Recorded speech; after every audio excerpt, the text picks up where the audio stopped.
Okay, so I'm going to go over the song Dance on page 12. And a couple things to keep in mind as this is a review piece, so nothing should look unfamiliar on the page, but it's a good idea if it's been a couple weeks, a couple months since you've played the piano, since Piano 101, to go over a couple of basics hands separately. Let's go over, for example, I'm going to play the whole thing through first, then I'll break it up into a couple of practice ideas to help you get started, okay? So this is what ultimately dance sounds like.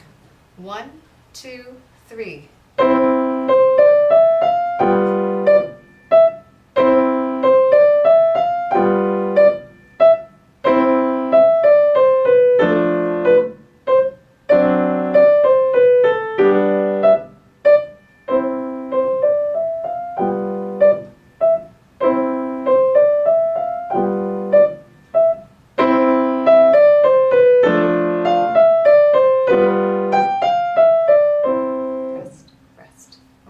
So a couple things before I even get into dynamics and articulations.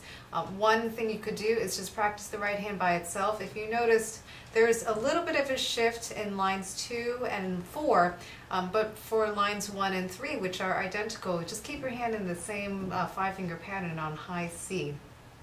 So you could do a lot of hand separate practice first to get over that. Measure 5 would be a good pivot point to practice as you're going from here and you're shifting down slightly into a slightly different position. Same thing for the end. That matches measures 5 and measures 13 are identical. So once you practice measure 5, you're doing that same movement in measure 13. As you're going through the chords in the bass clef, just again look at repetition, look for patterns. You're alternating between these two, C and E together, and then this G7 chord in measure 2. And then starting in measure 6, left hand gets to shift a little bit further south and hits D minor, D7, and a G chord. And then again, repetition is your friend. If you practice measures 1 through 4, line 1,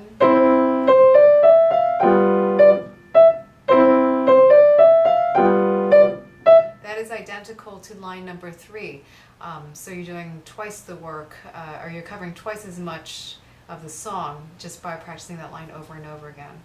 So once you get a good control over notes, hands separate, hands together, putting it together in little chunks, make sure you're looking at dynamics and articulation. If you hopefully heard in the first time I played this, there is a lot of staccato in the right hand.